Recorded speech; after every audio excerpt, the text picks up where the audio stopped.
place in emotion. This bat, those balls, these pennants got this country through some tough times. We still do. Gives us something to root for. And if you work hard, swing for the fences, anything's possible.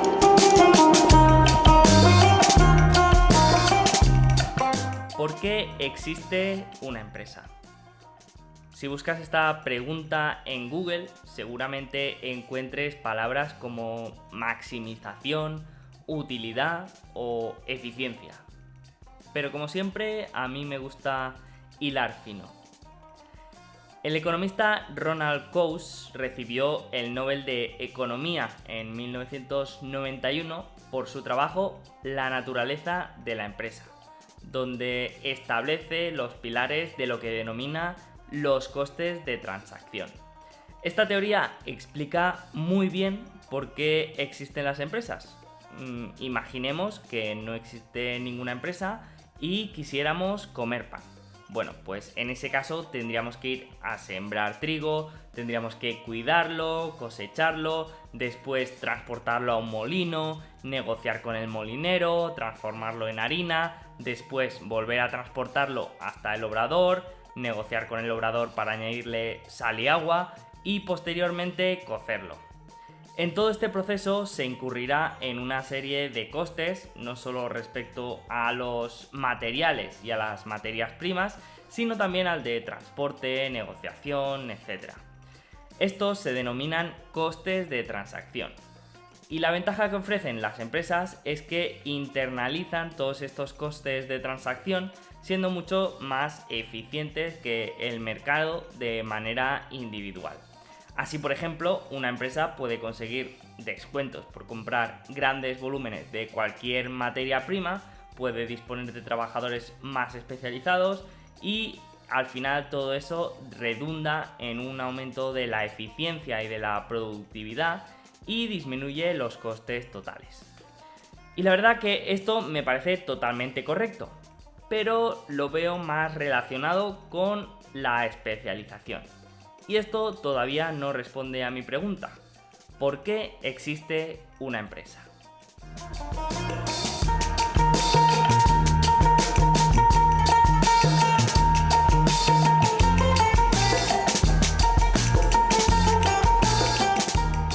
Los profesores Daniel Kahneman y Amos Tversky han demostrado que la mayoría de gente coloca más peso en las posibles pérdidas económicas que en las posibles ganancias equivalentes.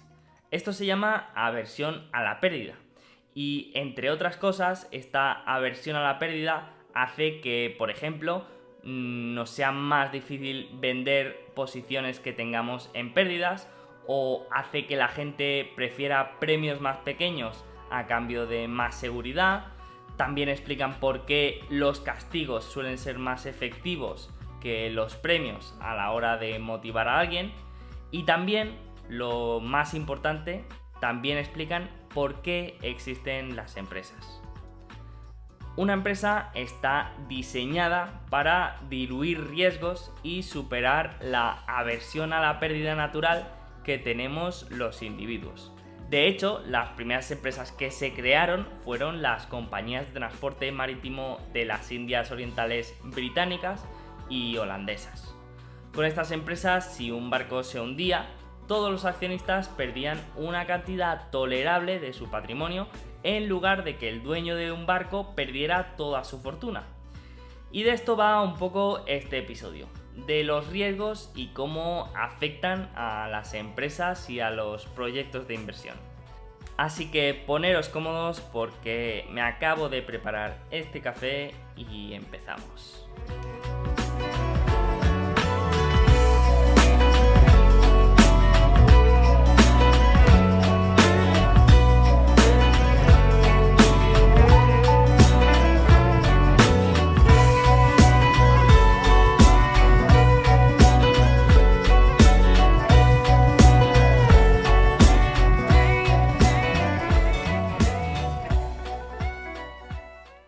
Muy buenas a todos, otra semana más aquí al pie del cañón con nuestro podcast veraniego, hablando un poco de valoración. Aunque hoy, esta vez, no estoy acompañado, esta vez haré el podcast solo, y es que, como os podéis imaginar, si el mes de agosto ya es un mes especial, que se mezclan vacaciones y cierre de proyectos, pues imaginaros este año con todo el lío que traemos arrastrando, pues ya os podéis imaginar. Yo todavía tengo la sensación de estar en el mes de junio de un año normal, ¿no? Eso, cerrando proyectos, mirando ya hacia la nueva temporada. Y si encima tenemos Champions, pues tampoco ayuda, ¿no? Pero bueno, hoy no vamos a hablar de fútbol ni de lo mucho que me gusta quejarme y de lo drama queen que soy, sino del riesgo y del coste de capital. Algo que hemos ido mencionando en varios episodios, pero que no hemos llegado a comentar bien ni en profundidad, y me parece algo muy importante. Y no os preocupéis porque no voy a explicar ni cómo se calcula el coste de capital, ni cómo hacer cálculos complejos, sino que voy a intentar explicar los principios básicos y fundamentales. Además, hoy, como es mi primer episodio en solitario, me he propuesto por lo menos ser capaz de comunicar una idea, solamente una idea, pero que si se entiende bien puede cambiar la manera en la que entendemos esto del riesgo y del coste de capital. Y esto puede ser una idea por la que me puede caer alguna crítica sobre todo de los académicos que escuchen esto, ¿no? Esta idea es que el coste de capital no es el coste medio de nuestra deuda y del equity como nos han enseñado siempre, ¿no? Seguro que conocéis lo que es el WACC, seguro que os suena y bueno, el que no le suene lo puede buscar y puede ver cómo se calcula. Pero para mí esto no es el coste de capital, sino que como creo que tenemos que entender esto del coste de capital es como el coste de oportunidad. Es decir, como el valor de la mejor opción no realizada o la mejor opción disponible. Y bueno, para que se entienda mejor, yo creo que podemos poner un ejemplo, ¿no? Imaginemos una empresa que compra otra empresa, un M&A. Otra posible alternativa a comprar esa empresa podría haber sido repartir ese dinero entre todos los accionistas y que estos reinvirtieran estos dividendos en otras empresas. Es decir, que cuando analizamos cualquier decisión estratégica de una empresa, ya sea una adquisición o cualquier tipo de inversión, ya sea un proyecto de investigación y desarrollo, una nueva línea de negocio, abrir un mercado nuevo. Bueno, pues cuando tenemos este tipo de inversión delante, lo que debemos hacer nosotros como inversores es comparar esta inversión con nuestro coste de oportunidad. Ya os digo, no solo a nivel de empresa, de las opciones que tiene la empresa para invertir ese dinero, sino a nosotros, a nivel de nosotros como inversores, en las opciones que tendría el accionista de esa empresa para reinvertir ese dinero en proyectos de un perfil de riesgo similar. Es decir, si yo como inversor puedo ganar un 7% en el mercado asumiendo un riesgo moderado, si mi empresa me dice que va a invertir en un proyecto en el que va a obtener menos de un 7% asumiendo el mismo riesgo, pues para mí yo entiendo que eso es una mala decisión y a mí como inversor no me interesa. ¿Por qué? Porque ese dinero que van a invertir en el proyecto, que sea para llevar a cabo una nueva línea, abrir mercado o una adquisición, ese dinero me lo podrían repartir a mí en dividendos y yo podría obtener una rentabilidad mayor por mi cuenta. Y aquí me da igual que el coste de la deuda sea cero y que el coste del equity sea muy bajo, a nosotros como inversores el coste de capital tiene que ser nuestra mejor alternativa de inversión, no la de la empresa. Y repito, siempre hablando de inversiones con riesgos similares, que luego hablaremos un poco de los riesgos. Entonces, las personas que dirigen una empresa, los directivos, tienen que ser conscientes de esto, que son agentes intermediarios y que lo que tienen es una responsabilidad fiduciaria con los inversores. Por lo tanto, deberían velar siempre por sus intereses, que no siempre es así, pero por eso va bien saberlo, ¿no? Para poder identificar a estos directivos que tienen a los accionistas en mente. Esto es algo que siempre me gusta, a mí a nivel personal. Entonces, un directivo de una empresa, a la hora de valorar una decisión de inversión, pues tiene que plantearse si esa inversión va a suponer un retorno mayor que el coste de oportunidad de sus accionistas, ¿no? Lo que hablábamos un poco en el episodio del ROIC, que las empresas crean valor cuando su ROIC, su rentabilidad obtenida, era superior a la del coste del capital, pues es eso mismo, ¿no? A mí lo que me interesa es buscar empresas que su ROIC sea más alto que mi coste de oportunidad.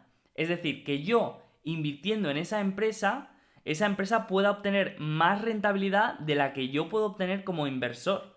Eso es lo que me interesa siempre que busque una inversión a largo plazo. Entonces, si yo creo que puedo obtener un 10% anualizado invirtiendo por mi cuenta, yo lo que voy a buscar cuando busque empresas para mantener a largo plazo es una empresa que su ROIC pueda ser mayor que este 10%. Y que sea, y aparte, obviamente, que sea sostenible y que tenga cierta seguridad o convicción en este ROIC a futuro. En fin, que como veis, esto no es lo que se enseña en las carreras de negocios, ni lo que leeréis en los libros de Damodaran, pero para mí creo que tiene mucho sentido, ¿no? Entonces, a partir de aquí, pues si queréis calcular el WACC, pues hay miles de fuentes donde se enseña la fórmula, pero como vuelvo a repetir, para mí, y repito, para mí no es tan representativa.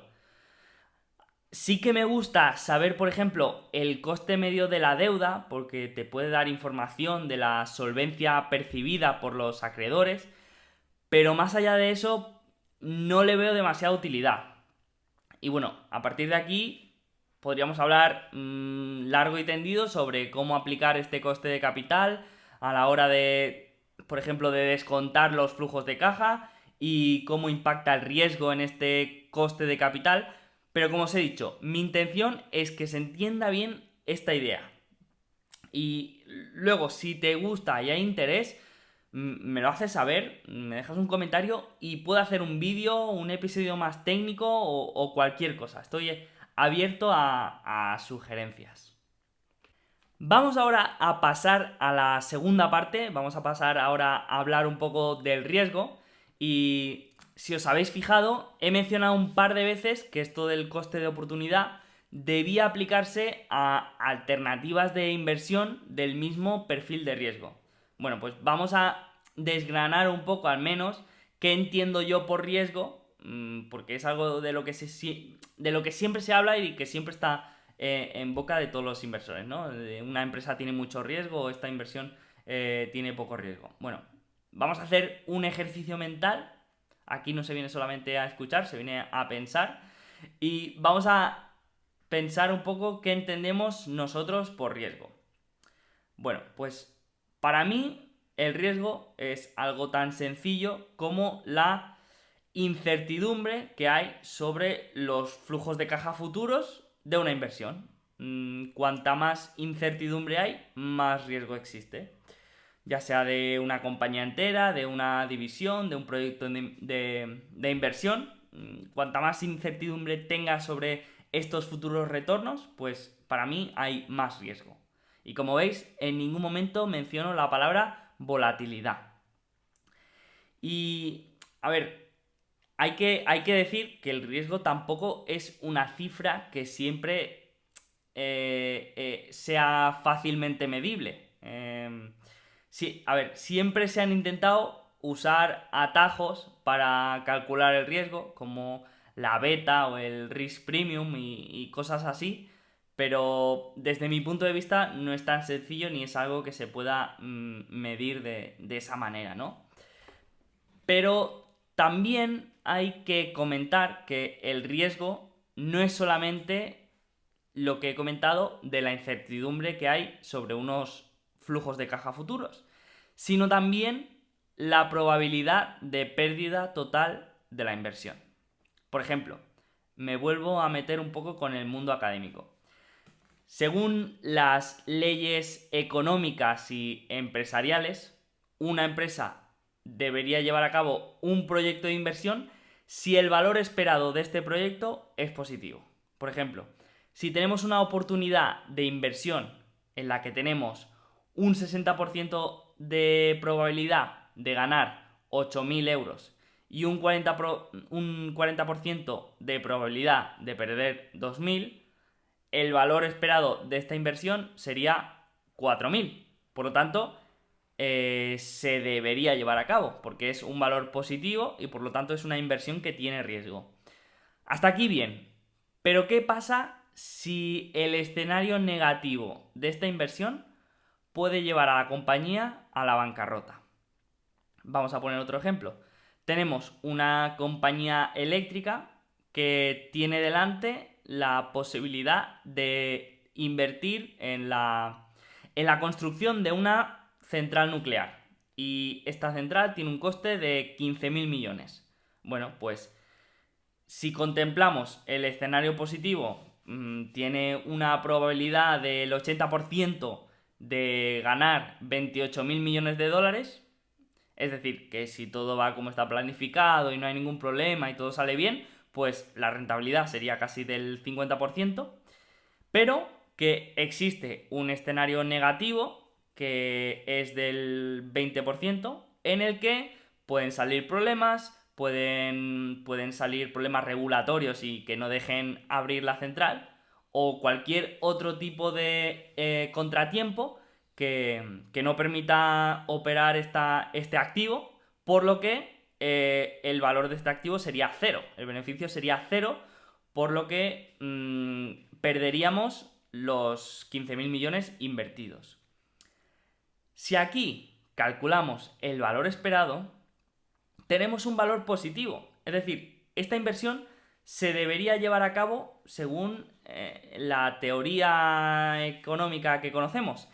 El problema es que en este caso no solamente se perderían los 15.000 millones invertidos, sino que en este caso, al ser una empresa endeudada y que esta operación fuera una operación grande, posiblemente se podría llevar a la empresa eléctrica por delante.